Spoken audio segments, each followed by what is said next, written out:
Olá, meus queridos. Aqui que vos fala é o professor André Lima. E aí, tudo bem com vocês? Estamos de volta para dar continuidade ao nosso conteúdo. Nós estávamos trabalhando com a tabela periódica. Na primeira aula, a gente viu a estrutura da tabela, a divisão de família, divisão de período, não é isso? A gente viu que tem metais, ametais, gases nobres, o hidrogênio e a propriedade desses grupos. Depois a gente viu a relação que tem entre a configuração eletrônica e os grupos da família da tabela periódica. Então você consegue dizer qual é a família, qual é o período que o elemento está localizado, sem estar consultando a tabela periódica. Então, fazendo a distribuição eletrônica, dependendo de conforme for essa configuração eletrônica, você é capaz de dizer qual família, qual grupo e qual período de um elemento na tabela periódica. Só para relembrar rapidinho aí. Se você faz a distribuição eletrônica, termina em S ou termina em P, família A. O número de elétrons de valência é o número da família, tá? Se terminar em D, aí você já sabe que é a família B. Para determinar o número do grupo, você soma o número de elétrons mais energético, que está em D, com o elétron de valência, que é da última camada, que vai estar lá no S. Se terminar em F, é família 3B, grupo 3. Aí não precisa somar, subtrair, fazer nada. Terminou em F, família 3B, grupo 3. E para dar continuidade ao nosso estudo de tabela periódica, hoje a gente vai ver propriedades periódicas. O que é algo periódico? É algo que vai se repetir de período em período. E nós temos alguns fenômenos periódicos assim no nosso dia a dia. Por exemplo, as 4 fases da Lua. Ela começa lá com lua nova, crescente, cheio, minguante. Depois, nova, crescente, cheia, minguante. Depois, nova, cheia. Ou seja, de período em período, as fases da Lua vão se repetindo.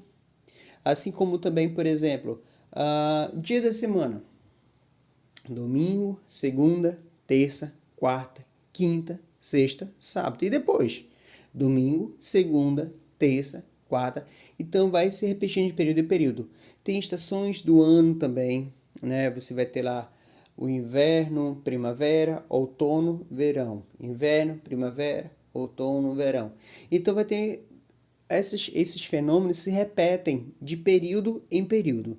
Então, isso que a gente vai estar falando, propriedades periódicas, são as propriedades dos elementos que vão se repetirem de período em período, a cada período da tabela periódica, tá certo? Então, assim, o período é a linha horizontal que tem na tabela periódica. Então, os elementos vão ter uma certa propriedade. Essa propriedade vai variando ao longo do período, até porque lá na nossa primeira aula, por exemplo, a cada coluna que tem, eu falei para vocês, lembra lá da família? Uma família de brasileiros, uma família de japoneses, uma família de chineses, uma família de italiano, uma família de iraquiano. Então, quando você imagina um período, você está pegando um membro de cada família. Então, as propriedades dos elementos dentro do período são propriedades diferentes entre si, tá? Então, essa propriedade vai variando até chegar ao final da tabela. Quando volta no próximo período, já está pegando outro membro da mesma família que estava em cima. Então, ou seja, volta a ter aquelas propriedades iniciais. Aí, de novo, pegou um brasileiro, pegou um japonês, pegou um chinês, um italiano, um iraquiano, a gente vai indo. Então, essas propriedades ao longo do período vai variando. Quando acabar o período, retorna para o primeiro grupo e a propriedade reinicia. Ela repete novamente. Então, são propriedades periódicas, ok? São algumas propriedades, são algumas. Mas a mais importante que você tem que entender vai ser essa da aula de hoje. Eu vou explorar na aula de hoje apenas a propriedade chamada de raio atômico, tá certo? Eu não vou entrar nas outras, eu vou simplesmente pegar e trabalhar raio atômico, que eu quero que vocês, até que se for necessário, assistir esse vídeo mais de uma vez, para poder entender direitinho. Porque as outras propriedades que a gente vai ver, é baseado no raio atômico. Então, se você entender raio atômico, você vai conseguir todo o resto, tá certo? Então, essa aqui é que a gente vai mais trabalhar. Vamos iniciar? Aqui está a nossa tabela, está colocada ali as colunas verticais são os grupos, tá? São as famílias, e as linhas horizontais são os períodos. É nesses períodos que as propriedades vão variarem. Lembrando que na tabela que a gente trabalha, na tabela que é aceita atualmente, a gente vai ter até 7 períodos, tá? Porque elemento tem até 7 camadas, tá bom? Nossa primeira propriedade, raio atômico. O que é um raio? Não estou falando do raio da tempestade, do fenômeno natural. Eu estou falando de raio de medida na matemática. O que é um raio? O raio é aquela medida que vai do centro até a extremidade da circunferência. Por exemplo, no pneu da bicicleta, o nome daquele ferrinho que fica ali no centro do pneu da bicicleta é chamado de raio, que é o que vai do centro até a extremidade, tá certo? Então, na matemática, o raio é essa medida que vai do ponto central até a extremidade, tá ok? É isso que a gente vai ter que entender nos elementos, como descobrir o raio atômico. Inicialmente, para poder descobrir essa propriedade, foi muito difícil. Por quê? Porque lá quando Dalton foi falar sobre o modelo atômico, ele falou que o modelo atômico era comparado com uma bola de gude, uma bola de bilhar. Então, se ele fosse algo maciço, algo concreto, algo que você pudesse pegar, você poderia medir o tamanho dele, seria mais fácil determinar qual é o raio, tá? Só que não. Ele, na verdade, é muito mais espaço vazio. Você não tem um limite definido de onde acaba um átomo ou de onde inicia o outro, por exemplo. Você tem apenas camadas de energia, você tem níveis de energia, você não tem ali algo sólido. Imagina o seguinte, olha, para você entender melhor essa parte. Imagina uma sala muito escura. No meio da sala bem escura tem apenas uma única vela acesa. A luz, no caso, está em volta dessa vela, o que está clareando em torno dessa vela é energia. A luz é energia. Quando você está bem próximo dessa vela, vai estar mais claro, vai ter mais energia. À medida que você vai se afastando, essa claridade ela vai diminuindo, até que você se percebe que está no escuro já. Mas tem como, é possível você marcar uma linha no chão e falar, olha, dessa linha para dentro está claro, dessa linha para fora está escuro. Tem como fazer isso? Na verdade, não, porque essa divisão ela não é bem definida, né? A claridade vai diminuindo até que ela desaparece, tá? Mas dizer exatamente, de fato, onde ela terminou, onde começou a claridade, não tem como definir dessa forma. Assim é um átomo. Assim também vai ser um átomo. Então, dizer onde ele acabou de verdade é muito difícil, é muito complicado. Não dá para poder fazer isso assim. Então, se eu não tenho como dizer onde ele termina, como é que eu vou determinar o raio atômico de um elemento, por exemplo? Para poder conseguir fazer isso aí, o que, que eles fizeram? Eles pegaram substâncias simples, por exemplo, o bromo. O bromo é o Br2, tá? O bromo ele é Br2. Vaporizaram ele, colocaram dentro de um equipamento, e esse equipamento ele vai soltar uma espécie de um raio laser, como se fosse uma espécie de um raiozinho. Esse raio laser ele vai se propagando em linha reta, mas quando ele bate em algo sólido, ele muda o sentido. E cada vez que ele vai mudando o sentido, o aparelho vai dando um sinalzinho, tá? Ali como fosse mais ou menos, imagina assim aqueles aparelhos médicos que fica aquele sinalzinho subindo e descendo, parece um ecocardiograma. Então é algo muito parecido com aquilo. Então toda vez que esse raio laser ele vai mudando de sentido, é porque ele bateu em algo sólido. E lá o aparelho vai marcando, né? Vai dizendo onde foi que ele mudou de sentido. Então qual é a ideia? Ele vai jogar esse raio laser, dentro de um conjunto de átomos de Br2, dentro de moléculas de Br2. Aí o que, que ocorre? Quando esse raio ele bate em um núcleo, que é a parte maciça, ele muda de sentido. Quando ele muda de sentido, pode ser que ele bate no outro núcleo vizinho dele. Aí ele muda de sentido de novo. Então, é possível determinar a distância entre dois núcleos. É possível determinar a distância dos núcleos. E a distância, a metade dessa distância é o valor muito aproximado do valor do raio. Então, olha essa figura aí na tela de vocês, que está mais na direita, tá? Então, ali é a representação de dois átomos de bromo. Então, foi medido a distância de um núcleo para o outro núcleo. Se eu pegar essa distância total e dividir ela no meio, eu vou ter o valor do raio de um átomo de bromo. Então, assim foi possível calcular o valor do raio do elemento químico, tá? E se tu for procurar lá na tabela periódica, tem tabelas que têm vários valores. Um daqueles valores de lá é valor de raio, tá? Ele é o valor do raio atômico. Tá certo? Até aqui tudo bem? Então, com esse procedimento, eles conseguiram determinar o raio de outros elementos e, baseado nesses elementos que já têm um valor conhecido, você também vai descobrir dos outros elementos. Agora, como que esse raio ele vai variar na tabela? Por quê? Porque nos exercícios, questões que vocês vão receber, geralmente não vai ser o valor tabelado, não vai ser o valor lá da tabela periódica.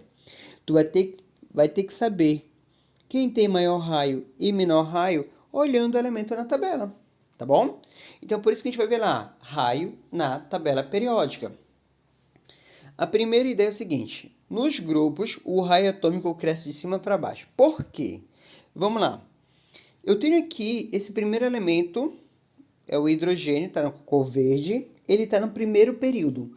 Por que que esse elemento está no primeiro período? Por que ele foi colocado ali no topo, logo no primeiro período? É porque ele tem uma camada, tá? Logo abaixo dele são elementos do segundo período. Por que que eles estão no segundo período? Porque eles apresentam duas camadas. Logo abaixo do segundo período, nós vamos ter o quê? O terceiro período. E por que que eles estão no terceiro período? Porque eles apresentam três camadas. Aqui no quarto período ele tem quatro camadas, tá? Então, acho que já ficou bem claro para vocês entenderem. Quanto maior o número de camadas, maior o raio, tá?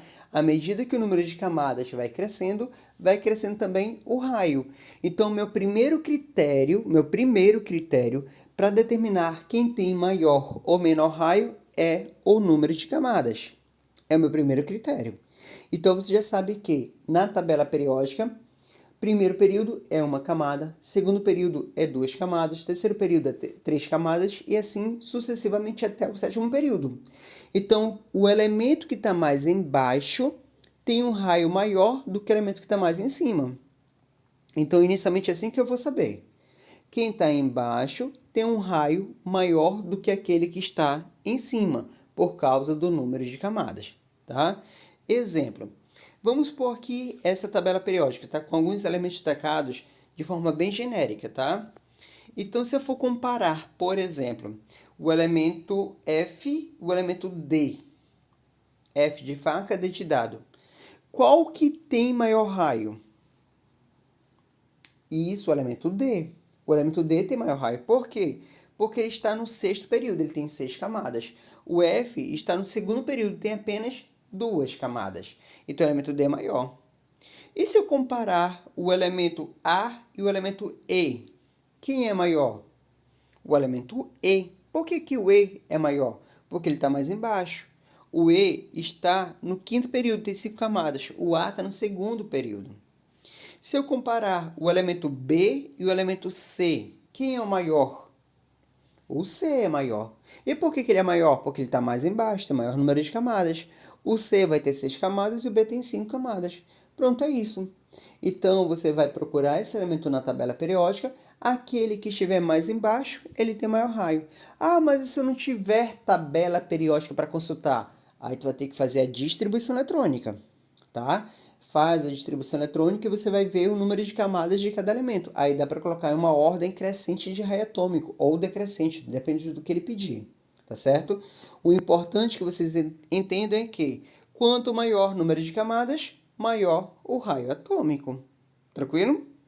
Aí aqui, olhando aqui nessa tabelinha, por exemplo, se eu comparar o G e o H, quem é maior, o elemento G ou o elemento H?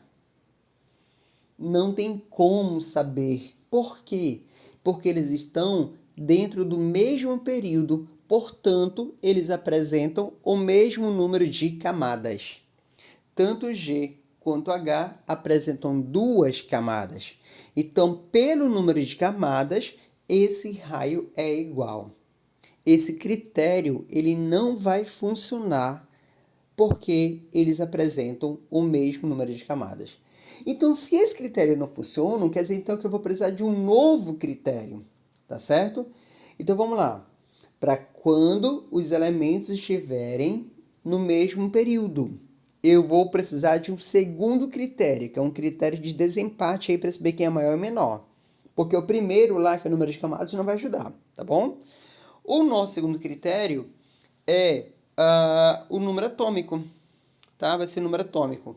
Dentro de um período, o raio cresce da direita para a esquerda. Como assim? Por exemplo, aí na tela de vocês está colocado um fragmento do quarto período.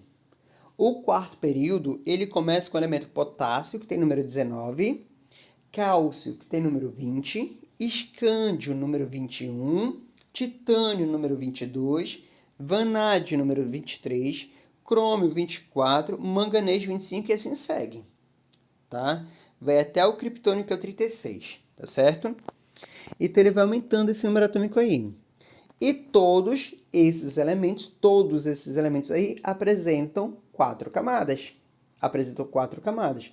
Então, por exemplo, no potássio, que é o primeiro elemento, que é o K, o potássio apresenta um núcleo que tem 19 prótons, 19 partículas positivas, atraindo elétrons em quatro camadas. Por que eu falo atraindo? Porque o núcleo ele é positivo, o elétron ele é negativo, tem cargas opostas. E cargas opostas eles se atraem. Então, no primeiro caso, o potássio atrai elétrons em quatro camadas, mas são só apenas 19 prótons. À medida que você vai indo para a direita na tabela periódica, aqui nesse fragmento tem o manganês, que é o número 25. O manganês também vai atrair elétrons em quatro camadas, só que serão 25 prótons atraindo, enquanto que o potássio é apenas 19. Então, nesse caso aí, quem vai exercer maior força de atração? É o núcleo do potássio, que tem 19, ou o núcleo do manganês, que tem 25? O núcleo do manganês tem mais prótons, então ele consegue atrair com maior intensidade esses elétrons que estão distribuídos em quatro camadas. Atrair quer dizer que é puxar para si. É puxar para si. E o núcleo ele fica lá no centro do átomo. Então ele vai pegar todas essas camadas e vai puxar em direção ao centro. Ou seja, ele vai encolher o raio. Ele vai encolher. Então preste atenção na conclusão. Quanto maior o número atômico, maior é a força de atração que o núcleo vai exercer sobre a eletrosfera. Quanto maior a força de atração, menor é o raio, tá? Menor será o raio. Então, quer dizer que raio e número atômico são inversamente desproporcionais. Maior número atômico, menor raio. De novo, maior número atômico, menor raio. Maior número atômico, menor raio. Mas lembrem-se, esse é apenas o segundo critério. Eu só vou usar este segundo quando o primeiro falhar, quando o primeiro não der certo. Tá certo? Então, quando elementos estiverem no mesmo período, quem está mais na direita tem maior número atômico, portanto vai ter menor raio. Por isso que ele vai falar aí, lá nessa observação, que o raio ele cresce da direita para a esquerda.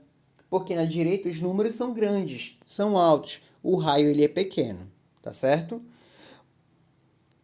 Então vamos lá, olha. Maior número atômico, maior força de atração entre núcleo e eletrosfera. Quanto mais atraído, menor vai ser o raio, tá? Vamos lá, nosso exemplo aqui, nosso exemplo genérico. Entre o elemento A e o elemento B, quem é o maior raio? Está fácil, né? É o B. Por que o B ele é maior? Porque ele tem maior número de camadas, tá? Ele está no Quinto período, o A está no segundo período. Então, o B tem 5 camadas e o A tem 2 camadas. Aí é fácil. Quem está mais embaixo tem maior raio. Agora, se eu comparar o C e o D, os dois estão no sexto período. Os dois têm 6 camadas. Então, quer dizer que esse critério aí não vai funcionar, porque o número de camadas é o mesmo. Se esse critério não funciona, eu vou ter que buscar o segundo critério. No segundo critério, quem está mais na direita tem maior número atômico. Quem tem maior número atômico tem menor raio. Portanto, entre o C e o D vai ser menor, vai ter menor raio. Porque ele está mais na direita, maior número atômico, menor raio. Se eu comparar o F e o H, quem é maior, o F ou o H? O meu primeiro critério é o número de camadas. Só que o F e o H estão dentro do mesmo período, ou seja, tem o mesmo número de camadas. Então, no meu primeiro critério, eu não posso utilizar. Se eu não posso usar o primeiro critério, eu vou para o segundo critério. Quanto maior o número atômico, menor raio. Então, entre o F e o H está mais na direita, ele vai ter maior número atômico, portanto, ele vai ter menor raio. Então, o F é maior do que o H. Está entendido, meus queridos? Vocês precisam dominar essa parte do raio atômico. Precisa dominar porque é baseado nisso que a gente vai falar sobre todas as outras propriedades, tá bom? Conclusão. O raio cresce da direita para a esquerda e de cima para baixo, tá bom? Nessa tabelinha colocada aí à direita está colocado esses raios em forma de esferas e com cores diferentes. E dá para mais ou menos ter uma noção da diferença de tamanho que tem entre eles, tá certo? Então, vejo que os elementos que estão mais na esquerda e embaixo são maiores do que aqueles que estão mais na direita e acima, tá? Então, aí vai ter uma variação.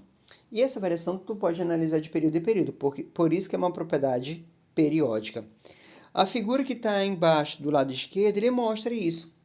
Ele começa com valor alto, vai diminuindo, começa com valor alto, vai diminuindo, começa com valor alto. Então, é um comportamento que se repete de período em período, por isso que é uma propriedade periódica. Tá? Raio do cátion. O que é cátion? O cátion, ele é um íon positivo, o íon que tem carga positiva. E quando que o íon tem carga positiva? Quando ele perde elétrons. Quando ele perde elétrons, ele vai ficar com carga positiva, tá? De onde ele vai perder? Da camada de valência, da última camada. Sempre ele perde da camada mais externa, aquela mais superficial. Nunca vai ser da camada interna, tá? Então, quer dizer que você tem um elemento neutro que está com várias camadas, de repente ele começa a perder elétrons e ele vai perdendo camada. Então, qual é a conclusão? Quando ele perde elétrons, o raio ele vai diminuir também, ele vai reduzir, tá bom? Então, vamos lá. Aí a conclusão fala o seguinte: o raio de um cátion é sempre menor que o raio do átomo que lhe deu origem. Exemplo: cálcio. O cálcio é número 20.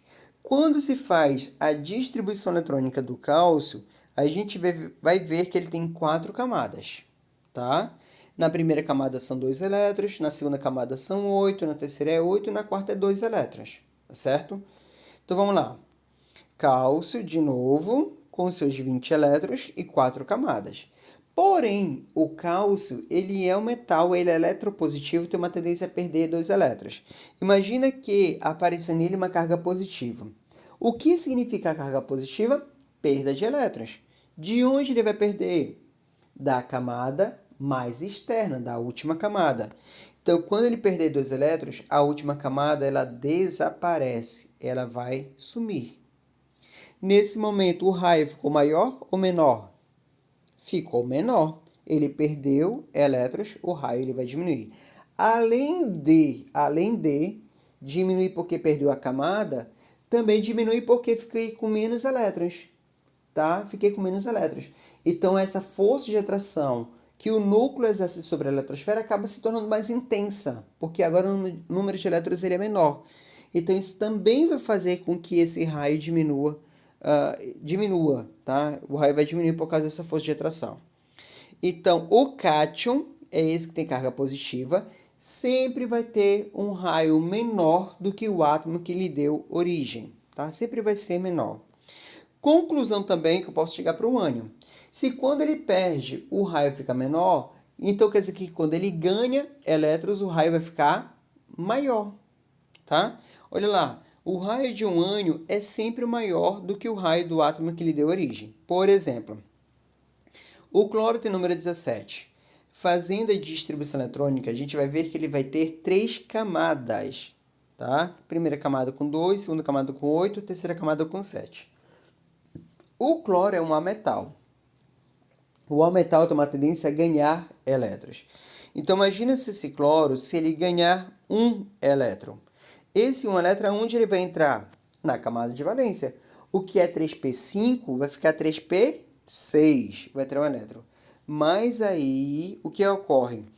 A entrada de um elétron vai fazer com que esses elétrons da camada de valência se repelem. Porque vai entrar um elétron a mais, vai ter cargas iguais. E cargas iguais se repelem. Então, a entrada de um elétron vai fazer com que os outros se afastem um dos outros. E com isso, o raio vai aumentar. Então, o recebimento de elétrons, o raio aumenta. A retirada de elétrons, o raio diminui. Ok? Pelo menos isso é muito de acordo com a lógica, né? Se você retira, o raio diminui, se você acrescenta, o raio aumenta. Pelo menos uma coisa que vai fazer sentido. Então vamos lá. Espécies isoeletrônicas. São aquelas espécies que vão ter o mesmo número de elétrons. Por exemplo, o Ca2+. Quando ele estava neutro, tinha 20 elétrons. Agora tem a carga 2+, ele quer dizer que ele perdeu 2, ficou com 18. Ar, 18. Cl-. Quando ele estava neutro, ele tinha 17 elétrons. Agora está com uma carga negativa, que significa que ganhou 1, vai ficar com 18. Então, o Ca2+, o Ar e o Cl- apresentam 18 elétrons. Só que o Ca2+, ele tinha 4 camadas. Quando ele perde 2, ele vai ficar com 3 camadas. Além de ficar com o número de camadas menor do que ele tinha, o número de prótons é muito alto. São 20 prótons. Então, esses 20 prótons ele vai atrair essas camadas mais próximas de si. Então, o raio dele vai ser pequeno. Do lado dele tem o argônio. O argônio também tem 3 camadas, também vai ter 18 elétrons, só que vai ter no núcleo apenas 18 prótons atraindo. Só 18. Então, a força de atração desse argônio é menor que a do cálcio, porque o cálcio é mais número atômico. E ainda, para piorar, o cloro tem número 17, que ainda é menor. Além de ser menor, ainda vai ganhar um elétron. A entrada de um elétron vai provocar uma repulsão entre os elétrons de valência e eles se afastam, aumentando o raio. Portanto, o raio do cátion é menor que o raio do átomo neutro, que é menor do que o raio do ânion. Tá? E todos com 18 elétrons. Vamos lá, bora começar a chegar ao finalzinho da nossa aula, tá bom? Vamos só responder um exemplo e a gente finaliza por hoje. Fala o seguinte, a ordem crescente de raio entre os íons Fe-, Cl-, Na+, é. Ele quer uma ordem crescente. O que é uma ordem crescente? Aquela que vai do menor para o maior, tá? Então, primeira coisa, meu primeiro critério. Qual é o meu primeiro critério? Número de camadas. E como é que eu faço para descobrir o número de camadas? Fazendo a distribuição eletrônica. O primeiro é o flúor, né? Fazendo a distribuição eletrônica dele, vai ficar 1s2, 2s2, 2p5. 2 mais 2, 4, mais 5 vai dar 9. Pronto. O flúor tem quantas camadas? Duas camadas. Ainda não coloquei a carga negativa, tá? Eu ainda não estou considerando a carga negativa, estou falando do átomo neutro. O cloro, que é 17. 1s2, 2s2, 2p6. 3s2, 3p5, deu 17. O cloro tem quantas camadas? Tem 3. Tudo com o número 1 é da primeira camada, tudo com o número 2 é da segunda camada, tudo com o número 3 é da terceira camada. Tá? O sódio, que é número 11, 1s2, 2s2, 2p6, 3s1. Aí deu 11. Tem quantas camadas? Tem 3. Tá? Tem 3 camadas. Tudo com o número 1 é a primeira camada, tudo com o número 2 é a segunda camada, tudo com o número 3 é a terceira camada. Beleza, essa distribuição são para os átomos neutros, tá? Nesse caso aqui, para átomo neutro, o flúor é o menor de todos, seguido pelo cloro e depois pelo sódio, tá? Vamos bora colocar a carga. O flúor tem uma carga negativa. O que significa essa carga negativa? Ganho de elétrons. Está ganhando 1.